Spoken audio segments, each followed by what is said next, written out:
Since 1998, Stamps.com has been an indispensable tool for nearly 1 million businesses. Stamps.com brings the services of the U.S. Postal Service and UPS shipping right to your computer. Whether you're an office sending invoices, a side hustle Etsy shop, or a full-blown warehouse shipping out orders, Stamps.com will make your life easier. All you need is a computer and a standard printer. No special supplies or equipment.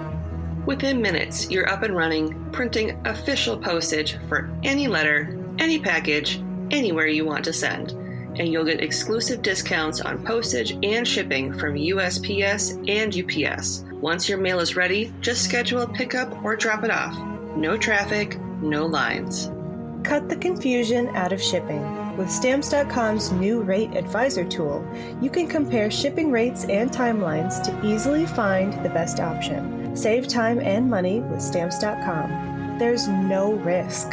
And with our promo code, POD, P-O-D, you get a special offer that includes a 4-week trial, plus free postage and a digital scale. No long-term commitment or contracts. Just go to Stamps.com, click on the microphone at the top of the homepage, and type in POD. That's Stamps.com, promo code POD. Stamps.com.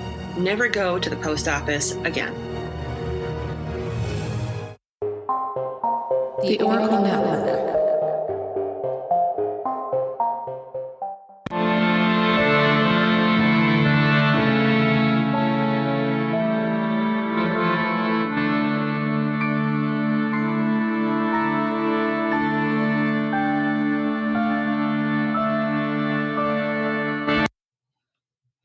Hello and welcome to Ye Olde Crime, where we discuss the funny, strange, and obscure crimes of yesteryear.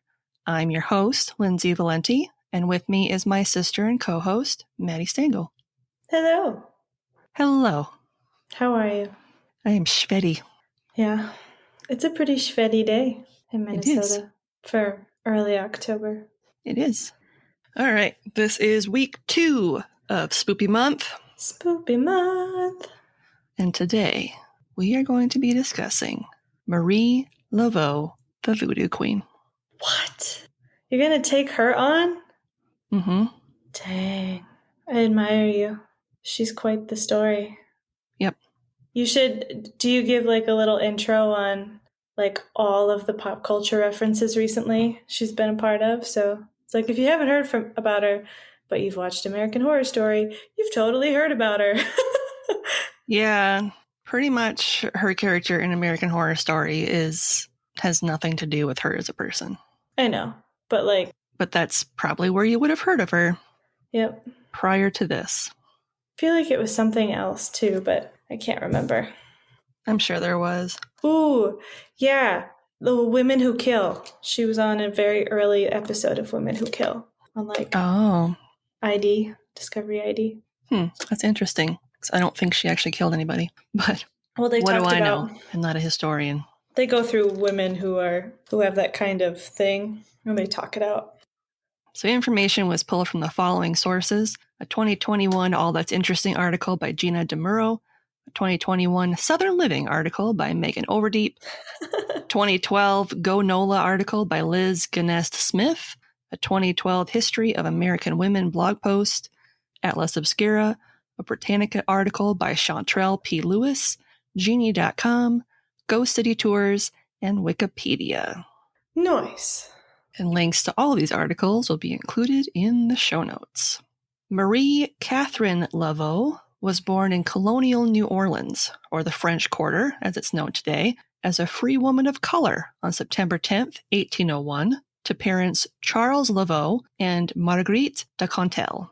Charles was a wealthy Creole plantation owner, and Marguerite was his mistress and a free slave. So that would have been atypical then, and like scandalous. Yeah. Maybe, because it's a mistress situation, like they couldn't marry. Oh, yeah. Which sucks. Yep. But that's, cool that they were together. Yeah. Marguerite has been noted as having African American and Choctaw Indian lineage and was described as tall and statuesque with curly black hair, golden skin, and she was exceptionally beautiful. I bet. I bet she was gorgeous. Marie was born at the home of her maternal grandmother, Miss Catherine, and it is her grandmother who raised her.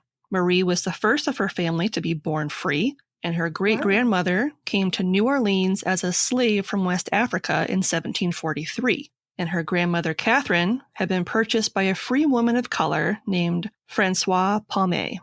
So she was purchased by a free woman of color. Yep. That's interesting. Surprisingly common in New Orleans during this period of time. Huh. Which I was not I didn't know that. No. But apparently that was a practice. Interesting. I don't know if I could, like, if you think about it, I think the only comparable thing for us would be having an indentured, like, Irish immigrant. Yeah. Like, kind of a similar thing. I don't think I could do that. Mm-mm. Anywho, I mean, it is what it is. You can't change it.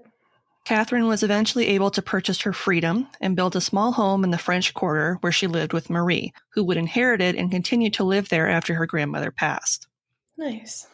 Marie was educated and studied to be a hairdresser. Do we know what happened to her mom? We don't know much about her. I just know the year that she died. Oh, interesting. Yeah, that's all I know. She was raised as a devout Catholic and attended Mass every day. Every day? Every day. Oh my goodness. Yeah. That is devout. Mm-hmm. You're not wrong. Wow. I don't know how many current Catholics would go every day. Yeah, I don't either. Or even like Christians, like, you know, the more like Episcopal kind of. Mm-hmm. I don't know if they would go every day. That's dedication. Know. You don't even want to go to work every day. Yeah. Let alone sitting through like a 2-3 hour Mass. Yeah. It's a lot of praying. Mm-hmm. She also, like I mentioned earlier, took part in the practice of owning slaves and had several over the years in her employ. Marie married a man named Jacques Perry on August 4th, 1819, at the age of 18. Jacques originally hailed from Haiti and was a free person of color who had immigrated to New Orleans in 1809 following the Haitian Revolution of 1804. What? Mm-hmm. I've never heard of the... Okay, this is probably typical of the American school system, but I have never heard of that. What was that? So, in a nutshell, based off what I read, the Haitian Revolution of 1804 was when a group of Haitian natives, as well as slaves who had been brought in from West Africa, revolted against the Haiti government in order to secure their freedom. And a lot of them immigrated to the U.S.? Just fled to the U.S. and fled to New Orleans because once they were there, they were considered free people of color. Interesting. So it was kind of like a mass exodus. Yes. Essentially. Yeah. I feel like that would have been important to learn in school, but, you know, whatever. Yeah. Yeah. Why would we need to know that? No, we don't need to know that. The pair married at the St. Louis Cathedral.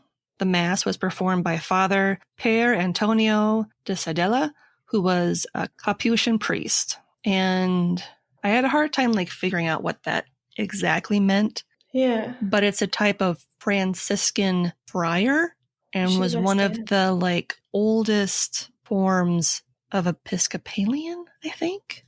I should probably Google it. Yeah, you should Google it. Because if that's the case, that would make sense as to why she'd be going to church every day and stuff. If there was a really intense form of...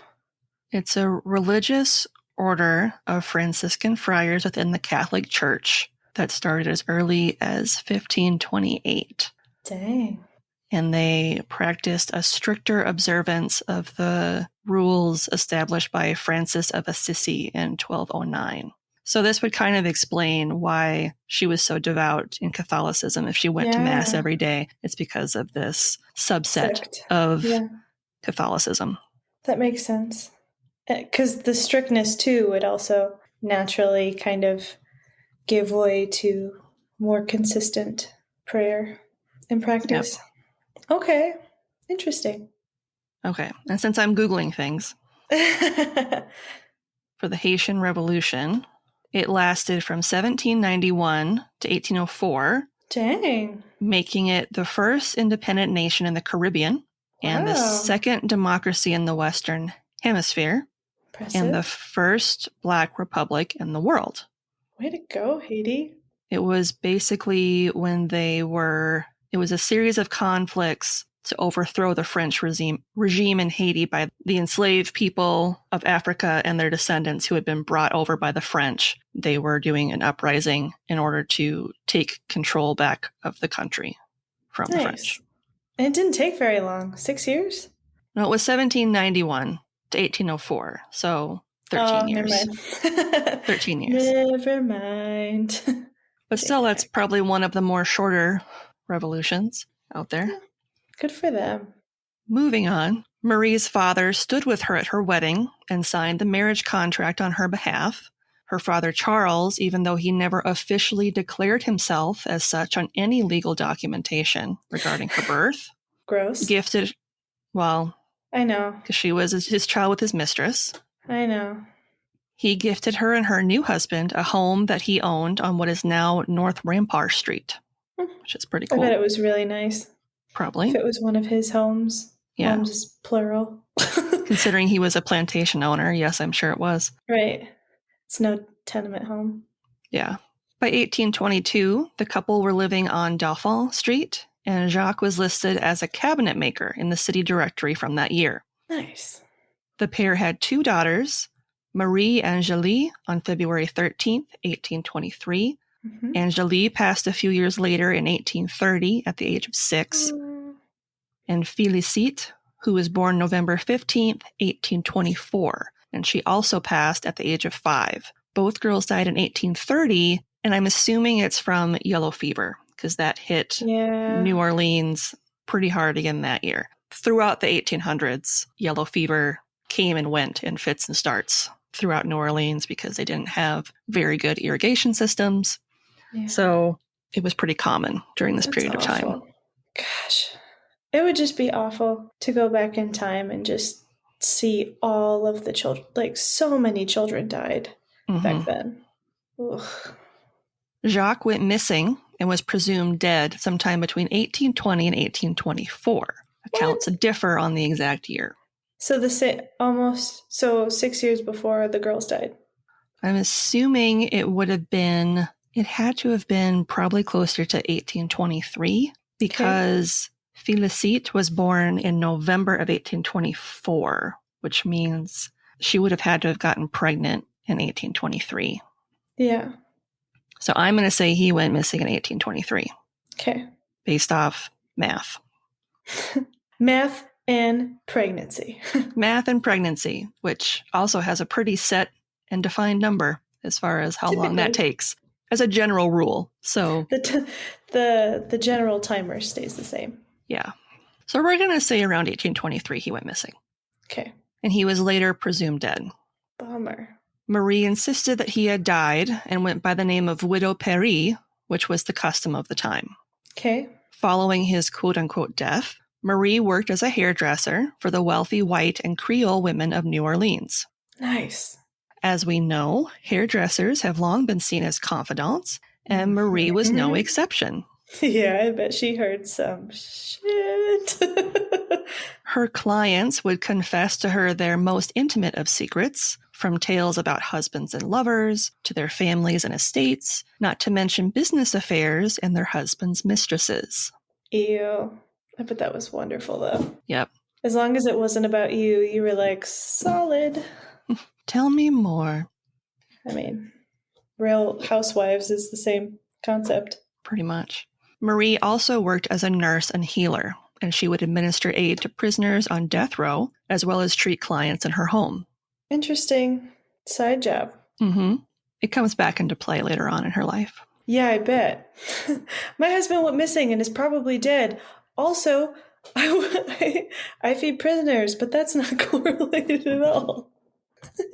2 separate things. 2 separate things, I promise. In 1826, at the age of 25, she married a man named Louis Christophe Duménil de Glapion, who was a member of a prominent local family. Their marriage was common law, as people in mixed-race relationships were not allowed to marry. Yeah. And he was Sucks. very white, as you may have guessed by his name. Yeah.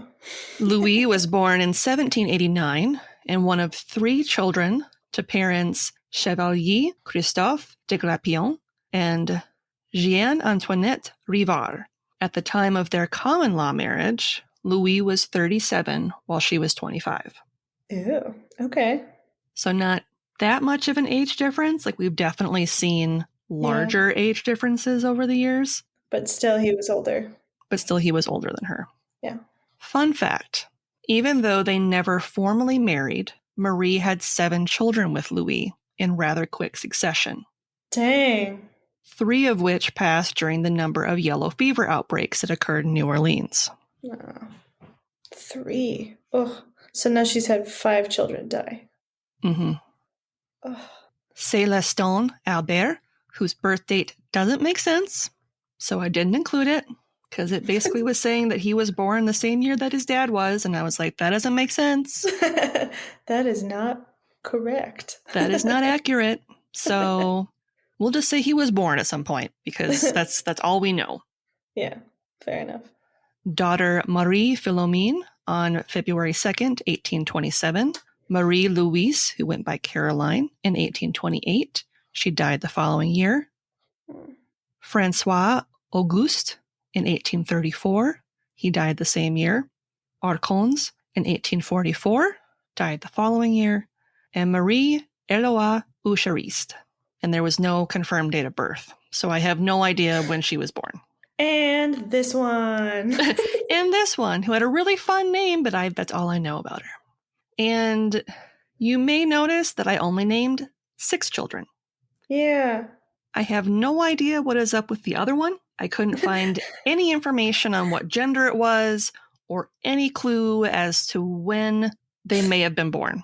I'm sorry I'm laughing. It just reminds me of a Homestar Runner for all you millennials. Where you're like, I don't know what the last one is. Like, the ugly one. That's why we Watch don't your know face. That's why we don't know anything about her. The ugly one. A number of sources said that she had up to 15 children. No. But I was unable to find any evidence to support this claim. Some believe that the number 15 symbolizes children and grandchildren, but considering only 4 of her children lived past infancy, but only one that I'm aware of lived to adulthood, I don't really think that fits either. No. Unless she popped out like 8 children rapid fire. I mean, she did do 7, so... No, I mean like her child. If her daughter popped out 8 rapid fire, which could happen. It could but happen. I didn't see her as having any children. So I don't know where the 15 came from. It's just somebody's lucky number. They're like, yeah, it was like 15. Maybe they were like, well, 7 doesn't sound as exciting. We're going to bump it up to 15. This isn't juicy enough. Mm-hmm. Marie's grandmother, Catherine, passed away in 1831. And the cottage that she had planned to give to Marie following her death was put up for auction. What? Because she was in debt. Oh. Thankfully, Louis was able to purchase the home, and the pair lived in the Creole cottage on St. Anne with their family. I wonder what kind of state it was in. I don't know. Yeah. If they lived in it and he's a fancy pants, it must have been nice still. Yeah, I'm sure he would have put money in it to make it livable. If he was that fancy, he wouldn't just live in no rundown shack. Yeah, but that's really sweet of him to buy that. Mm-hmm. She ended her hairdressing career in order to raise her children, but that didn't mean she lost her clients. It was as she assumed the mantle of homemaker that she quickly became known as the infamous Voodoo Queen of New Orleans. Marie lived with Louis until he died in June of 1855 at the age of 66. The pair had spent 30 years living together. Wow. That's a good life for him, especially during like yellow fever and all that junk. Mm-hmm. Even though Marie continued to be a devout Catholic until her death, she did start to become interested in her mother's African heritage following her mother's death in 1825. At this time in New Orleans, although voodoo was a common practice, it had a primarily sinister reputation. As we know, voodoo is a huge part of New Orleans history and culture. Mm-hmm. Contrary to pop culture, Voodoo is not about demonic dolls and resurrected zombies that do their master's bidding. Nope. Voodoo is a practice that combines the religious beliefs of a number of West African religions that were brought over during the slave trade, as well as the Christianity that they adopted upon coming to America. It also combines the traditions and customs of the indigenous people of the area, such as the Choctaws. Yeah. So this melting pot of a practice is what makes up voodoo today. That's awesome. Marie learned voodoo from Dr. Jean Bayou, a Senegalese voodoo doctor who specialized in conjuring, which is where they would use roots and herbs to help people. Nice. And by 1830, at the age of 29, she was considered one of several voodoo queens in the area. Marie combined her Catholic traditions with her new voodoo beliefs by incorporating holy water, incense, Christian prayers, and statues of the saints into her practice. This blending of the two allowed voodoo to become more recognized and acceptable amongst the upper class of New Orleans. Interesting. I would have thought that it would have been like insulting or something. I think because they were able to recognize aspects of their own religion in her practice. And they trusted her too. Yep. From being the hairdresser as well. Yep. It wasn't viewed as this foreign other sort of concept for them. That's crazy. She believed that spiritual forces, which can be benevolent or malevolent, hold court over our daily lives and can intercede on our behalf should we wish it. These spirits can be called upon through dance, music, singing, and with snakes. No. Mm-hmm. Which one do you want? The spirits chose the snakes. No. No. Are you sure? Can you ask him again? Can I just burn some incense and that works? Don't want the snakes. The front room of Marie's St. Anne cottage housed numerous altars covered in candles, holy images, and offerings. She would host weekly meetings for both white and black clients in her front room, where her guests would dress all in white, sing, and leave offerings of liquor and food to the spirits. Nice. Even though a number of white clientele sought her services, the community never really accepted voodoo as a religion, which is why today some people still view it with an occult lens. Thanks to our old friend racism and the fact that newspapers tended to print sensational stories to sell papers, many of her ceremonies were viewed as drunken orgies. Fun. Mm-hmm. Awesome. Prior to Marie assuming the mantle of Voodoo Queen, two other women held the title. Sanit Dede ruled for a number of years before Marie Salope took over. It was Salope who took over Marie's tutelage in the religion following her training with Dr. Bayou. Marie's fame grew quickly until she was known as the Voodoo Queen of New Orleans, holding court over public rituals and ceremonies at Congo Square, which was one of the few locations in the segregated city where people of different races could mingle freely. Nice. Slaves, free people of color, whites, they could all come to this place and hang out together, and it was totally cool. Fine. Mm-hmm. Nice. Every Sunday, her followers would gather here to worship and dance. She would hold, not necessarily mass, but she would hold religious ceremonies there. That's awesome. She also ran operations at Maison Blanche, or the White House, where secret voodoo meetings were held and liaisons were conducted between white men and black women. Oh, scandalous. Marie held court as the undisputed Voodoo Queen until 1850, when a Creole woman named Rosalie attempted to take the title for herself. Ooh. In an attempt to inspire and terrify the people of New Orleans, Rosalie had a life-sized wooden doll placed in her yard that she claimed came from Africa. Okay. The statue was adorned with intricate carvings and covered in beads. When the people of the community began to fear and respect Rosalie as a result of her owning the statue, Marie stole it. Oh.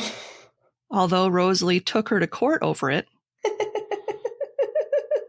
Marie was able to use her powers of persuasion to have the statue permanently removed, thus ending Rosalie's attempt to assume the mantle of Voodoo Queen. Dang. She did it the right way, at least, though. Mm-hmm. Marie made a killing selling gree-gree, which are amulets that originated in Africa that protect the wearer from evil and bring luck, as well as charms and magical powders that could do anything from cure ailments to granting desires, or even confuse or destroy one's enemies. She also told fortunes, offered love advice, and made custom gree-gree for clients looking for specific cures, charms, or hexes. Interesting. Clients sought her out for advice on their marriage, domestic disputes, court issues, childbearing problems, their health, finances, and of course, in their quest for good luck. Many scholars believe that Marie's supposed powers of divination actually came from her vast network of informants that she'd cultivated during her time as a hairdresser. Whenever she'd visit one of her clients, she would listen intently to the gossip they shared with her, not to mention that she used the servants of her more wealthy patrons to provide her with information. I mean, that's not bad at all. Yeah. It's a clever plan. Yeah. Marie's supposed powers grew to the point that she acted as an oracle and would conduct private rituals behind her cottage on St. Anne Street in the French Quarter. Her ceremonies often conjured the spirit of the great zombie, a deity named Dambala Wido, that manifested in the form of a snake. The snake again. Yep. Awesome. She also offered sacrifices to the spirits and performed exorcisms. She was feared for her power, while at the same time was viewed as a living saint for her work healing the sick.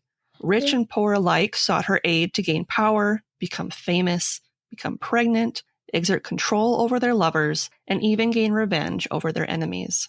Cute. In addition to conducting rituals at her home and at Congo Square, Marie also used Lake Pontchartrain, specifically Bayou St. John's. Major ceremonies would be conducted here with those who were indoctrinated in the voodoo religion. So you had to be a member of the religion in order to take part in these ceremonies. Okay. So they were exclusive. It was exclusive. Marie would often be accompanied by a second-ranking male officiant, or king, during services that included singing, dancing, drumming, and spirit possession. Nice. One famous celebration that took place at Bayou St. John's was the St. John's Eve celebration, which took place on the summer solstice. For the New Orleans voodoo community, they would come together for ritual bathing in the sacred waters and communing around bonfires. I mean, that kind of sounds fun.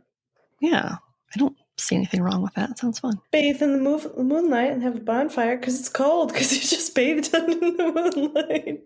Mm-hmm. Marie's acts of service to her community attributed to her growing fame and rise in public opinion. She often nursed those suffering from yellow fever, posted bail for free women of color, and would sit with condemned prisoners at Cabildo Prison to pray with them prior to their deaths. Oh. Marie gave her last public performance sometime around 1875, announcing her retirement. Even though she quote-unquote retired to her home on St. Anne Street, she did continue her humanitarian efforts by visiting the sick, poor, and imprisoned, and still conducted readings in her home. Nice. On June 15th, 1881, Marie died peacefully in her home, just over 2 months before her 80th birthday. Wow. Her fame as the Voodoo Queen of New Orleans ensured that her obituary was printed in such prominent newspapers as the New Orleans Times, Picayune, and even the New York Times. Writer Lafcadio Hearn described her as, quote, one of the kindest women who ever lived, end quote, and reporters described her as a saint who tended to the sick, diseased, and imprisoned alike. Nice. So she was a nice lady. Mm-hmm. Her obituary noted that, quote, lawyers, legislators, planters, and merchants all came to pay their respects and seek her offices, end quote, at her funeral. Marie was buried in the St. Louis Cemetery No. 1 in the Laveau Glapion family crypt, and her tomb attracts the most visitors each year in New Orleans. I bet. Because of this, Cemetery No. 1 is now closed to the public, and entry is only allowed if you are visiting family or if you're accompanied by a card-carrying tour guide. I mean, that makes sense. Yeah, like they do conduct ghost tours and stuff in the cemetery. Yeah. And the tour guides have to have a special permit to go into the cemetery. Yeah, I bet it would be really hard to keep that kosher. You know, it'd very easily get out of hand. Some people will visit another crypt associated with her located in Cemetery No. 2 that is commonly known as the Wishing or Voodoo Vault. Here, visitors will illegally draw the letters XXX on it in the hope that Marie's spirit will grant their wish. It is also decorated regularly with hearts, poetry, pentagrams, and initials. Even though there is zero evidence that it has anything to do with her, hundreds of people visit it each year in the hopes that her spirit will personally visit anyone who leaves her offerings of coins, Mardi Gras beads, rum, flowers, or candles. That's cute. An article in an April 1886 edition of the New Orleans Times Picayune remembers Marie as, quote, gifted with beauty and intelligence. She ruled her own race and made captive of many of the other, end quote. As for her children, her daughter Marie Laveau Glapion, also known as Marie No. 2, who was born on February 2nd, 1827. Groundhog's Day. Yep. Is one of the 7 children she had with her second husband, and believed to be the only one that survived well into adulthood. Marie No. 2 attempted to assume the mantle of Voodoo Queen following her mother's passing, but even though she looked like her mother, she didn't possess any of the warmth and compassion that she was so well known for. Uh-oh. Marie II was known to sport a bright turban and gold jewelry to denote her status as a free Creole woman of New Orleans. Marie II inspired fear and similarly started her career as a hairdresser before running a bar and brothel on Bourbon Street. She claimed to be a talented proprietress, able to fulfill any man's desires if he was willing to pay the price. Mm-hmm.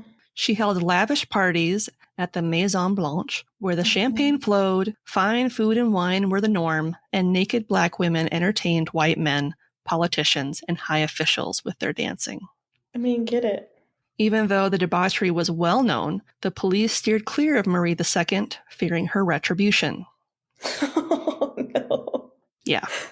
She held voodoo ceremonies for the blacks of New Orleans and ran Maison Blanche, but never gained the notoriety in the press that her mother once possessed. In the 1890s, according to legend, she drowned during a huge storm that hit Lake Pontchartrain. In a strange twist upon her death, the legacy of her mother seemed to fade into obscurity, perhaps in part to the fact that people could no longer discern one woman from the other.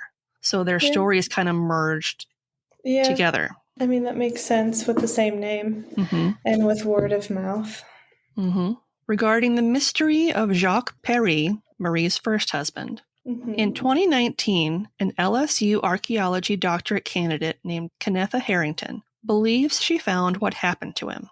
After searching the archives of neighboring Baton Rouge, she found a record of a man in 1823 named Saint Iago, which was a different spelling of his other first name that he went by, Santiago. In 1824, he died with $13.87 to his name, or about $391 today, $8 of which was owed to the doctor that had been treating him, so about $226. Okay.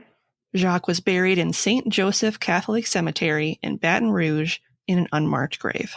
Oh.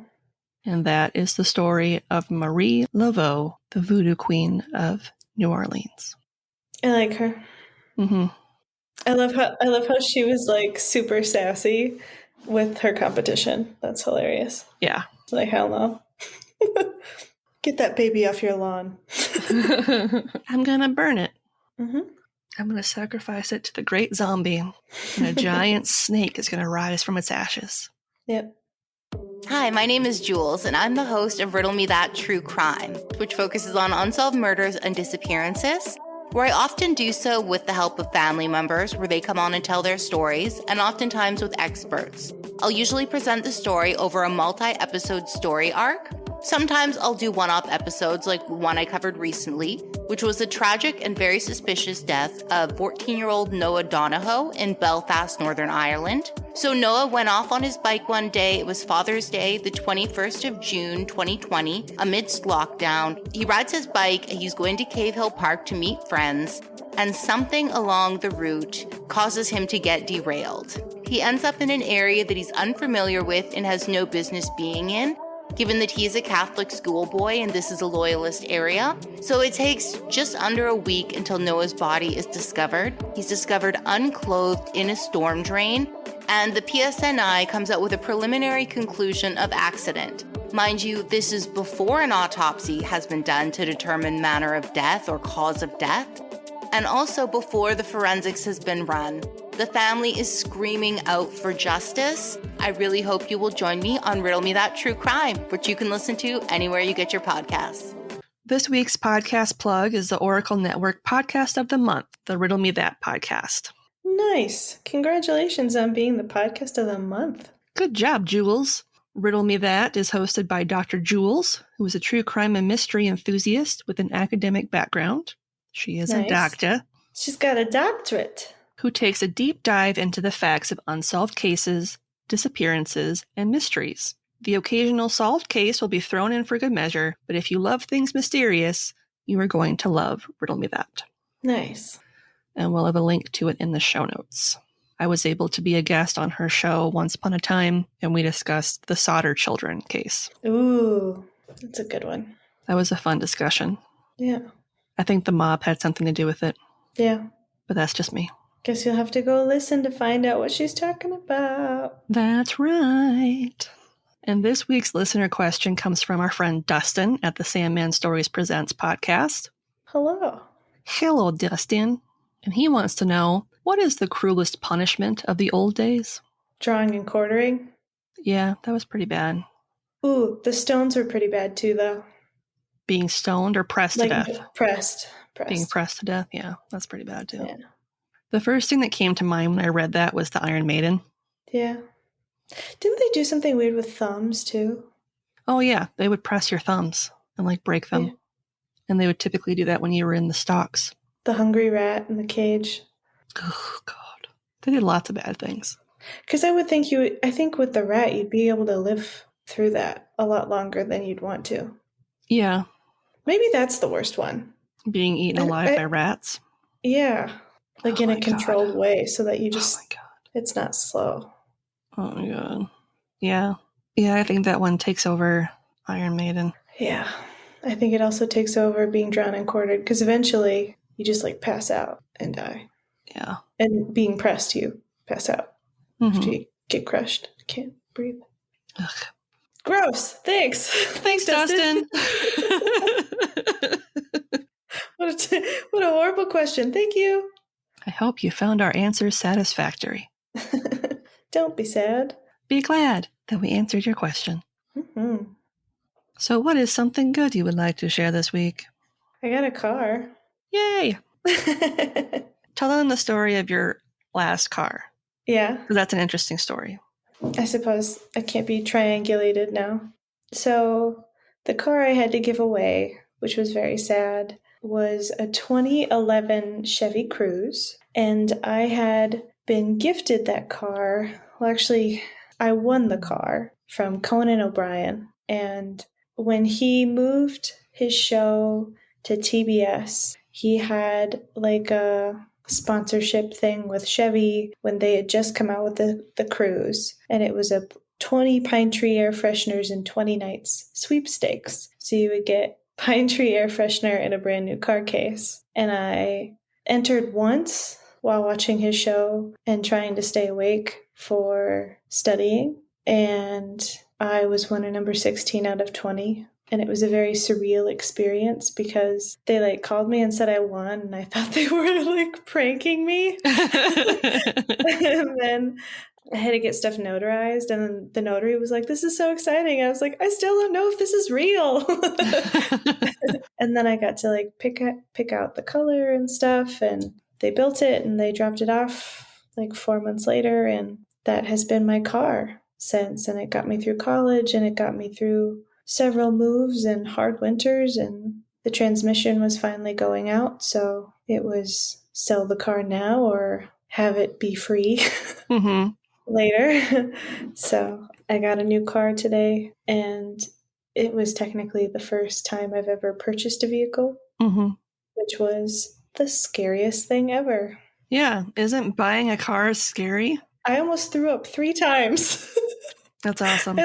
And there were a couple of times where they're like, are you okay? And I was like, no, I am not. I'm not okay. But it's really cool. I think it'll get us through a lot. So, and the dogs love it. So it's already paid for itself in dog love, I guess. But like, yeah, that was wild. Congratulations. Thank you. What about you? What's one good thing?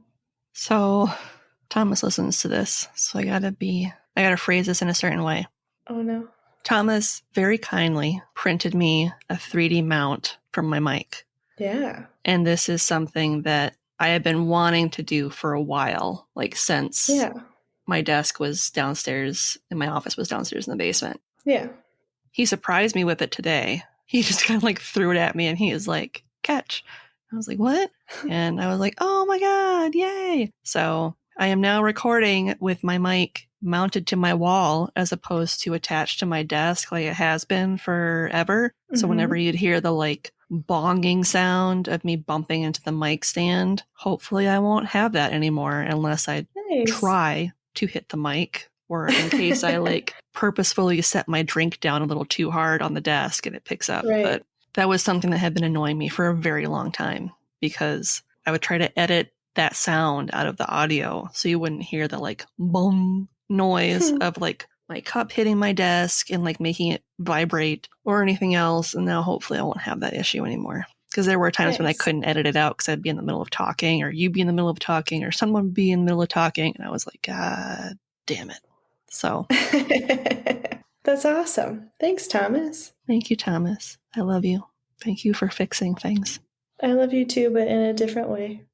That's good. In a brother way. I just made it weird. Bye. You just made it so weird. Did I? No, not really. It's fine. Yeah, it's fine. I mean, I've known him for, God, how long? 2003? Yeah. A while. I can't do math right now. A while. Yeah, obviously I can't either, since I thought that the Haitian Revolution was like 3 years. I was like, well, that's not a long time. It was like 13. Oh, okay. Just add another decade to that and you'll be fine. Good. Yeah, math isn't our strong suit. So yeah, you can obviously tell. Hopefully that didn't hurt me today when I got a car. Not knowing math. Sign here. Oh, okay. These numbers look fine. Good luck, me. On that note, let's shut her down. All right. You can find us online at yeoldecrimepodcast.com. We're also on Twitter at yeoldecrimepod, Instagram at yeoldecrimepodcast, and on YouTube. So you should subscribe to our YouTube because it's pretty cool. Pretty cool. I'm subscribed. I am too, but only because I'm the one that runs it. I clicked. What did the kids say? They smashed. You slapped that bell? No, he didn't slap the bell. Whatever. No. I don't know what the kids say. Just click on it, all right? Yeah. Just do it. Whatever the kids are calling it these days. TikTok on the YouTubes. Tickety-tackety. Click that. Clickety-clackety, that button. Subscribity. The button that says subscribe. We also have a P.O. box that is very lonely. I checked it yesterday and it was so sad. You can write to us or send us whatever, as long as it's not illegal, to Ye Olde Crime Podcast, P.O. Box 341, Wyoming, Minnesota, 55092. You can also email us at yeoldecrimepodcast@gmail.com. Send us your questions, your story suggestions, funny gifs that'll make us laugh. Yeah, we do like those. Things of that nature. Yeah, we appreciate it. You can also leave us a 5-star rating and review, which is a great way to support the show on Apple Podcasts, Podchaser, or Good Pods. And this week's review comes from Apple Podcasts from Young Etam 6. I think that's how you say it. It says, oldies and goodies, 5 stars. The reason I didn't start a true crime podcast was because there are so many out there done better than I ever could. This podcast takes a simple yet ingenious take on sidestepping that problem. No crimes after 1900. I wish I would have thought of it. Love it. Keep it up. Subscribed! In all caps. With 3 exclamation points. Wow, 3. 3. They really meant it. Yeah. If you would like to support us financially, we're never going to say no. Nope. You can do so with a one-time donation on Buy Me a Coffee. You can also join our Patreon for as low as $1 a month to get early ad-free access to our episodes and some bonus content. There is going to be a sale at our TeePublic shop. Enjoy 35% off October 13th through the 17th. Get your hands on some of our spoopy Halloween merch. Spoopy. I have another design idea in the works. I just have to make it. Fair enough. And on that note, as always, I'm Lindsay. And I'm Madison. And we'll see you next time with another tale As old as crime.